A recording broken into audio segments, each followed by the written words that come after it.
Les choses se précisent pour l'ex-président ivoirien Laurent Gbagbo qui est attendu le 17 juin 2021 à Abidjan en Côte d'Ivoire.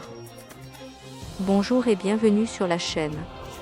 Abonnez-vous et activez la cloche de notification pour être informé de nos prochains articles.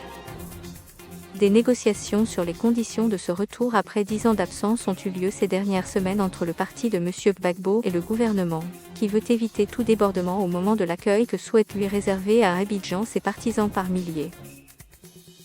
Selon les informations du confrère Jeune Afrique, les tractations sur les modalités concrètes du retour de Laurent Gbagbo sont toujours en cours entre les deux camps.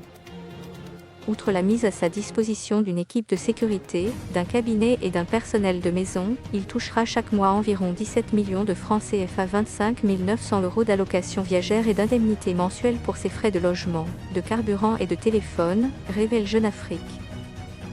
Parmi les points toujours en négociation, le paiement, ou non, des 10 années d'arriérés pour ces confortables émoluments d'anciens présidents de la République. Soit, si on compte 10 ans d'ancienneté, une ardoise de plus de 3,1 millions d'euros, a-t-il fait savoir. Monsieur Gbagbo avait été arrêté en avril 2011 après avoir contesté la victoire d'Alassane Ouattara à la présidentielle de 2010. Son refus d'admettre sa défaite avait alors provoqué une grave crise post-électorale ayant fait quelques 3000 morts.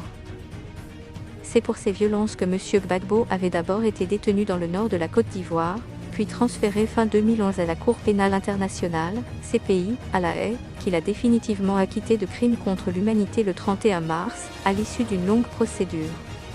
Il vit depuis à Bruxelles. Selon vous, le 17 juin ne sera peut-être pas une journée de manifestation générale en Côte d'Ivoire. Mettez un pouce bleu, recommandez la vidéo.